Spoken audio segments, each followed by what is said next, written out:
Bonjour tout le monde, bonsoir tout le monde, bienvenue les amis pour ce deuxième épisode des commentaires de Non Omnis Moria.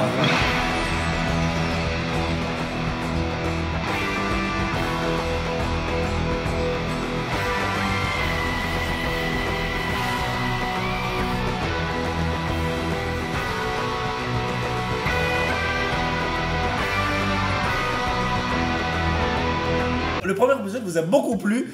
Donc... Oui, nous le savons puisque Nous nous l'avons tourné il y a encore 5 minutes. Et Donc oui, vraiment, et oui. On a adoré toutes vos réponses en commentaire, oui. ça nous a fait beaucoup plaisir. Oui. Nous passons à présent à l'épisode 2 qui s'appelle... De Phallus. Non, attends, merde. Quelle idée de donner des noms des épisodes? Attends, l'épisode 2 qui s'appelle... Qui s'appelle... L'innocence de la jeunesse. Sans tricher bien sûr.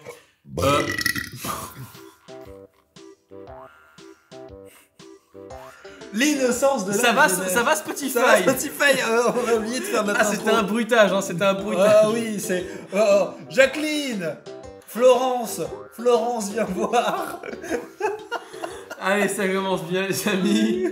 Du coup, l'innocence de la jeunesse. Ouais, donc c'est l'épisode 2 où nous commençons à découvrir les différents personnages. Vu que l'épisode 1 c'est surtout l'exposition, dans l'épisode 2 nous découvrons les différents personnages vivants à travers ce nom et ça, et que vous avez bien sûr pu découvrir à travers les chroniques mystérieuses que vous avez tous regardé, j'en suis persuadé. Bien sûr. Alors, sans plus tarder, je vous propose de partir. Déjà, je pense qu'on peut donner un peu l'origine de pourquoi on a appelé cet épisode l'innocence de la jeunesse, qui est bien sûr une référence directe à l'attraction, n'est-ce pas? Oui. Merci en tout cas de ton Ouais. aide. Non, mais c'est donc une phrase bien sûr prononcée par le fantôme et qui fait bien sûr référence au fait que nos jeunes amis ne savent pas dans quel pétrin ils se sont fourrés. Épisode 2, c'est parti. Précédemment dans Non Omnis Moria. Mes amis, bienvenue à Thunder Mesa. Inspectrice Lillian Evans. Ah, bien sûr, il y a aussi maintenant le petit récap. Le petit précédemment regardé. Avec ce magnifique logo que nous a fait Tom, encore une fois un travail oui. phénoménal Oui. pour ce logo avec le N et un O et un M qui font bien sûr Nom. qui est donc le bruitage qu'on fait quand on mange. Nom, nom. Bien le bonjour, inspectrice Evans. Oh non, ne commence pas de bon matin. On a toute la journée pour jouer à la comédie. Retour au Lucky Nugget, vous remarquerez que le ciel est encore une fois différent, ce n'est pas le même ciel que la veille parce que c'est un ciel du matin. Le matin se lève sur la petite ville de Thunder Mesa et 2 villageois ont été tués cette nuit, les loups-garous. Non. Se réveille. Bah non. Ne se réveille pas. Non. Les loups-garous se sont bien fendu la pente. Et pour le moment, sur quoi votre enquête approfondie a-t-elle mené? Ma foi, pas grand-chose. Un bateau à aube tombe en ruine, le gangster Dakota Dick a été abattu. Encore. Une publicité pour une médium, enfin bref. Il y a effectivement dans le journal différentes références à Thunder Mesa en général. Le bateau à aube qui tombe en ruine, une référence directe à notre cher Mark Twain, ce bateau qui depuis des années gît au fond des mers de Frontierland, une pensée à lui, on fait de gros bisous. Oui. Nous avons bien sûr le gangster Dakota Dick, qui est une référence à une des tombes du cimetière de Phantom Manor où nous avions donc le nom de Dakota Dick, qui est un gangster qui s'est fait abattre plusieurs fois. À chaque fois, il est mort plusieurs fois et à chaque fois, à la fin, il écrit « Il reviendra ». Et il est revenu. Et attention, stupidité, vous avez sans doute entendu qu'il parle d'une publicité pour une médium, ce qui bien sûr reviendra plus tard dans la série parce que c'est tellement bien écrit cette série. Le manoir des Ravenswood. Waouh. Je le trouvais hideux vu de loin, mais il est plutôt majestueux en réalité. En piteux état, certes, mais majestueux. Et nous arrivons bien sûr au manoir. fameux manoir. Petite subtilité, vous remarquerez peut-être, les fans d'attraction remarqueront que le manoir n'est pas totalement le même que celui d'attraction, une petite fantaisie de notre cher Tom qui s'est proposé de modifier pour qu'on ait une version à nous du manoir. Ouais. Et je trouve très très joli. Ça rend Sans non plus partir sur totalement autre chose. Oui, agrandir un peu les pièces, le rendre plus plus volumineux. plus réel techniquement. Si Ouais. c'est un manoir de cette taille, techniquement, ce serait beaucoup plus grand. Parce que finalement, il est assez petit le manoir dans le parc. Et si c'était un vrai manoir d'époque, il serait beaucoup plus grand. Il y a un chemin qui longe la propriété. Où crois-tu qu'il mène? Au cimetière de la ville. Bienvenue au manoir des Ravenswood. Notre cher gardien, bien sûr. Oui, interprété par notre amie Arline. Oui. Hein. Qui a également une chaîne YouTube. Nightmare Chronique Cinéma. Voilà, une très bonne chaîne YouTube qu'on Ah vous oui. conseille, bien sûr. On te fait des gros bisous. Salut. Salut, salut. Elle Ouais. se pétait la voix à chaque fois qu'on Oui. qu'on enregistrait. C'est bon. Son esprit pourrait s'en épa- Hein? Ah, tu l'avais pas vu venir celle-là. Le gardien qui n'existe pas vraiment dans le lore de Phantom Manor en lui-même, donc c'est un personnage, une invention Même s'il y a dans la version américaine un gardien, techniquement un gardien avec son petit chien qu'on voit dans l'attraction, mais dans la version française, il n'y a pas de gardien. Donc une invention pure et dure. Non, c'est monsieur le maire qui m'a clairement dit qu'à partir de maintenant, plus personne n'entre dans le manoir. J'ai mal à la voir rien qu'en entendant comment elle aussi. J'aime beaucoup le design du manoir en tout cas. Oui, très joli. Vous avez vu comme les arbres s'élancent pour lui donner de la prestance. Comment ça, après ce qui est arrivé aux autres équipes? Un véritable mystère, n'est-ce pas? Oh, mais qui voit l'âge? Qui voilà. Mais qui est-ce? Oh là là. Qui est ce personnage, mon cher Saipen? Apparemment, je pense que c'est notre cher James Collins. James Collins, le personnage... Célèbre journaliste pour les chroniques mystérieuses. Un personnage qui arrivait très tardivement dans l'écriture, c'est-à-dire qu'à la base, ce personnage n'existait pas.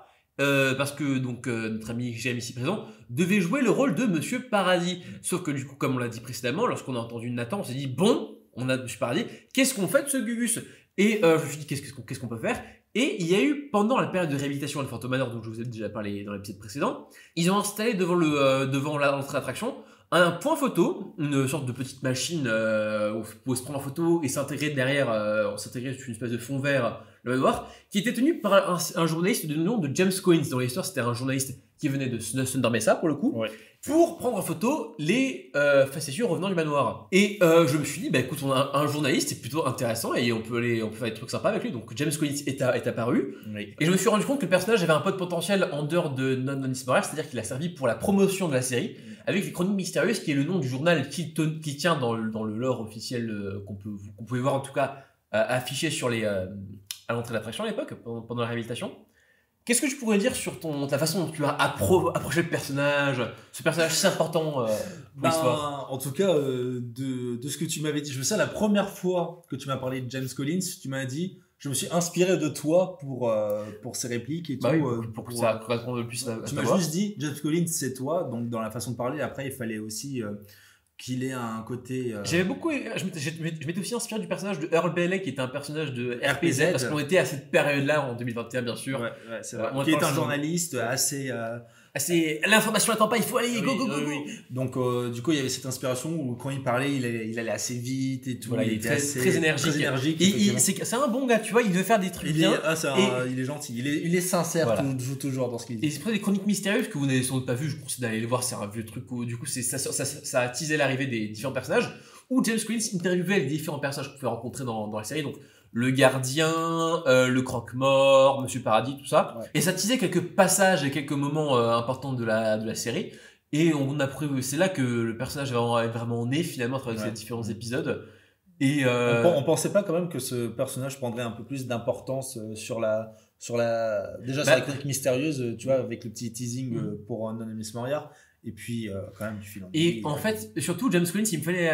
on en reparlera dans l'épisode 5, mais je l'ai écrit parce que je ne savais pas comment me sortir d'une situation. On en reparlera dans l'épisode 5, mais vous verrez que... il y a beaucoup de Deus Ex Machina. Hein, voilà, mais James Collins, c'était très important pour ce moment-là, c'est que je me suis dit, il faut l'intégrer plus tôt. Et je l'aime bien, ce personnage, finalement. Il n'est pas beaucoup présent, mais il a su marquer les esprits. Je suis quand même très attaché à lui, hein, il faut le dire. Hein. Aucune concurrence, ne vous en faites pas. Je fais mon travail, vous faites le vôtre. Ah, la photo est sortie. Ah, regardez-vous, des têtes d'affiche, c'est moi qui vous le dis. Avec une machine de son invention, donc le spectrophone. Il a carrément un Polaroid. Non, mais de l'époque, c'est un brutal. C'est une machine fictive. Il prend une photo, ça sort par là, c'est un Polaroid. Hein. Ouais, mais c'est un grand inventeur, James Collins. Hein. Toutes les scènes avec James Collins ont été montées en premier.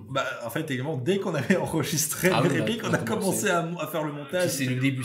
James Collins, c'est le début de Non-Nonis Moral. C'est vraiment le ciment. Tout part de moi. J'ai recueilli pas mal de témoignages de la part des habitants. Vous savez, des esprits qui s'échappent, ce genre de truc. Il est en train de s'endormir, le caméraman, il va... le soleil. Un peu de chaleur dans la vie. J'ai mis au point un appareil que j'ai appelé caméra spectrale, qui me permet de capturer l'image d'un fantôme. Du coup, c'était la caméra spectrale, c'était le nom de l'engin qui nous prenait en photo durant la réhabilitation sur cette période. C'est vraiment une période qui ont beaucoup développé le lore, et c'est ça que j'aime beaucoup avec la réhabilitation, c'est qu'ils ont apporté pas mal de choses. Il y a eu du mal, on en a parlé, on en reparlera. Je pense à Starmur le Chevalier que je déteste au plus haut point. Mais James Collins s'est né grâce à cette réhabilitation. Donc rien que pour ça, merci la réhab. Merci. Le mystère s'épaissit déjà alors que nous n'avons même pas encore commencé l'enquête. Hein?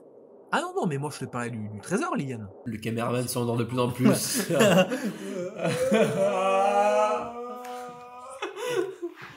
Ça va Spotify, vous voyez, On est toujours là. elles sont Spotify. belles les illustrations, hein, bien sûr. Hein. Ouais, oui. Quel dommage. Allez les voir sur YouTube Faut aussi, ça aller fera des voir vues. Oh, une autre illustration que vous ne pouvez pas voir sur Spotify, c'est le cimetière de Boot Hill. Moi, c'est une de mes préférées en termes d'illustration parce que tu as énormément de détails. C'est Déjà, vrai. l'aura lumineux, le manoir derrière, la tombe. La tombe sans nom, bien sûr, qui est vraiment, c'est littéralement la même que dans Elle est le cimetière. super bien refaite. Ben, du coup, on est dans le cimetière de Boot Hill. Hein, Voilà, qui est donc qu'on peut visiter avec différentes tombes et donc avec même les tombes juste derrière et Oui, tout. Je trouve que tout c'est est dans le magnifique. détail. Ah, ouais. Vraiment, bravo Tom. Oui. Un applaudissement Merci, pour Tom. Et à qui appartient cette grande tombe en plein milieu du cimetière? Quoi? C'est là?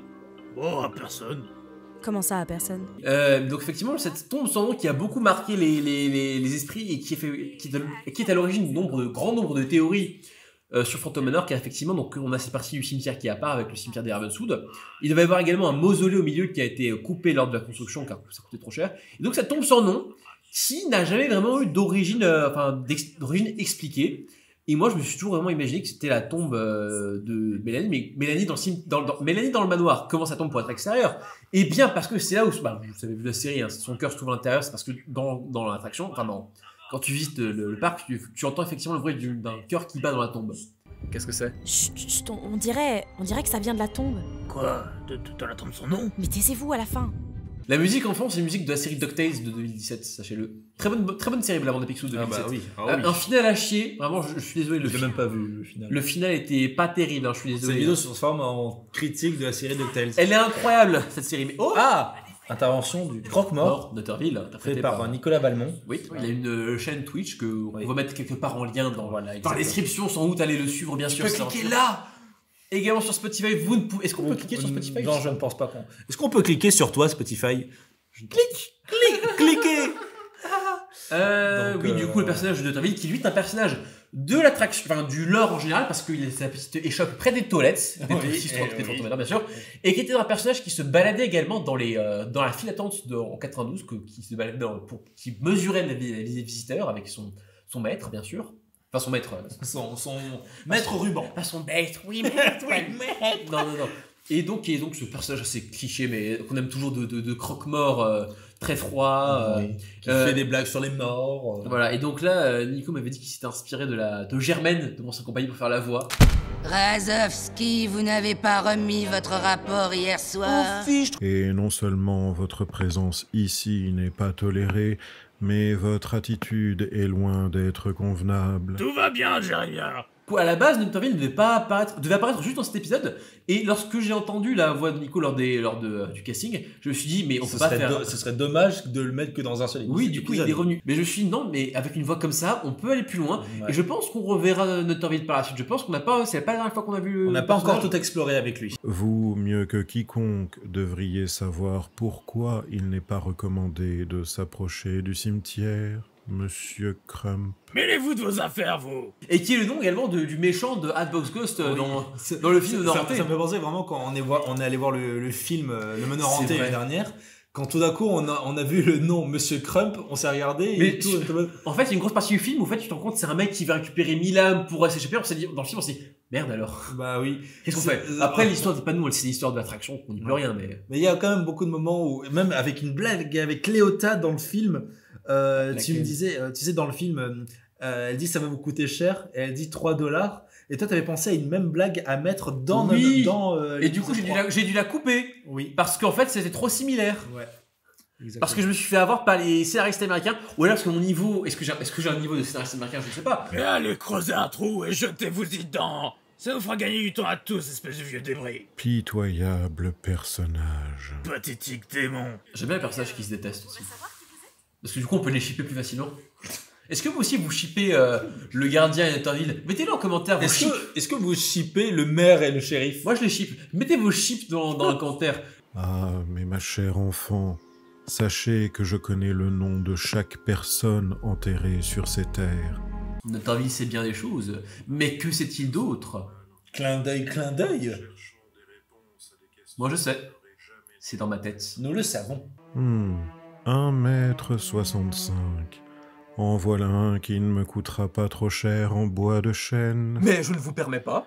Et aussi Vincent qui fait 1m65, ce qui est drôle parce qu'en fait moi dans la vraie vie je mesure 1m95. Du coup c'est drôle parce que les gens qui me connaissent savent que c'est pas... Bon, Que c'est pas vrai. Du coup c'est drôle parce que je suis grand.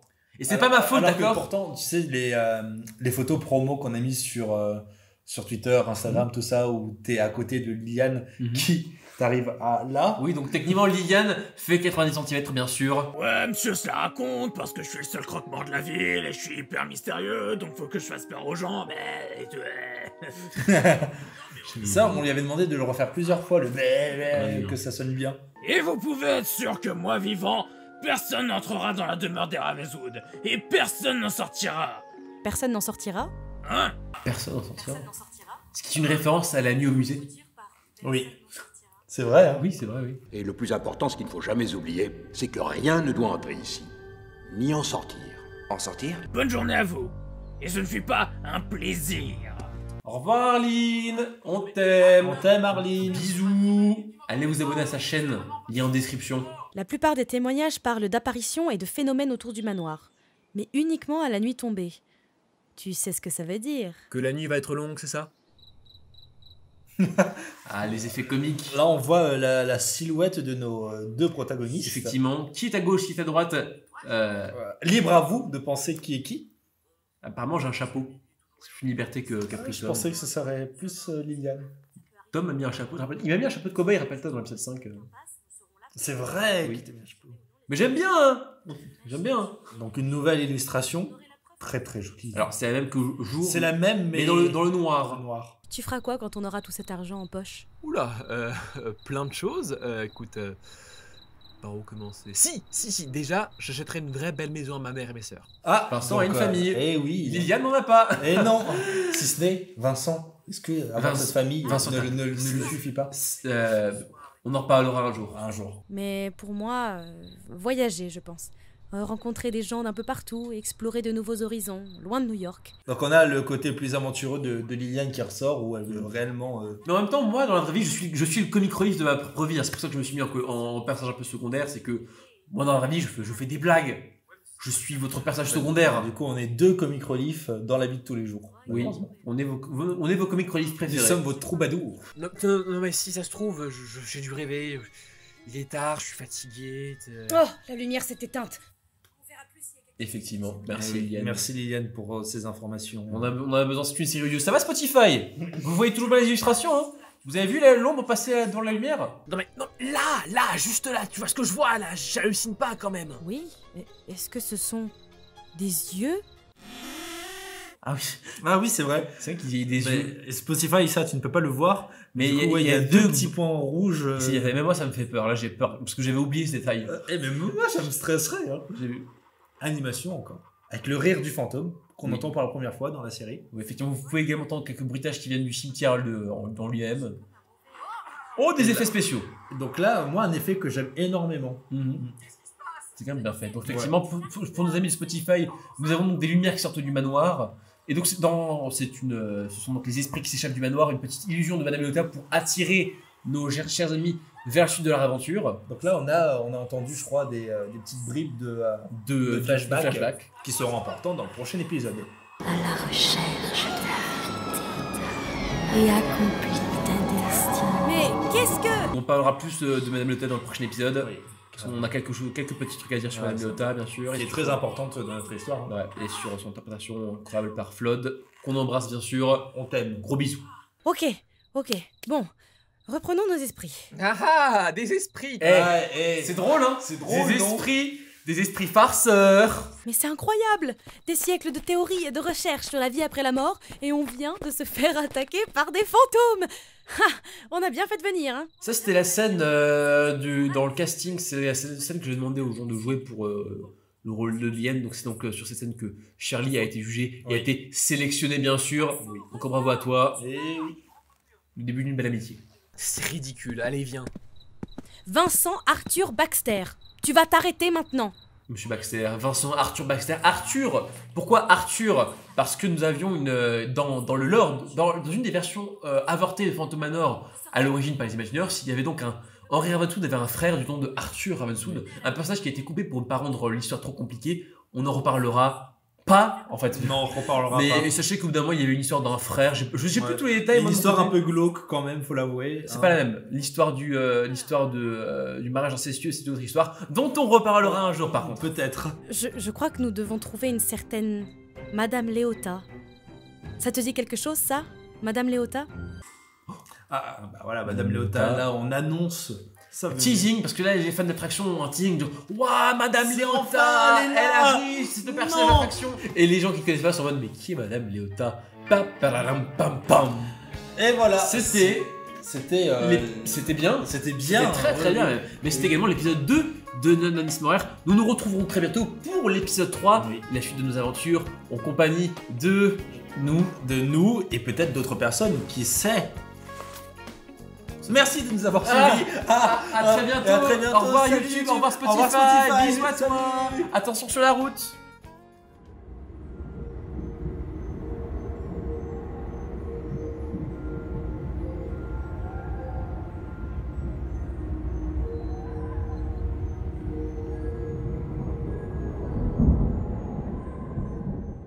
Hey, vous avez besoin d'un tuyau?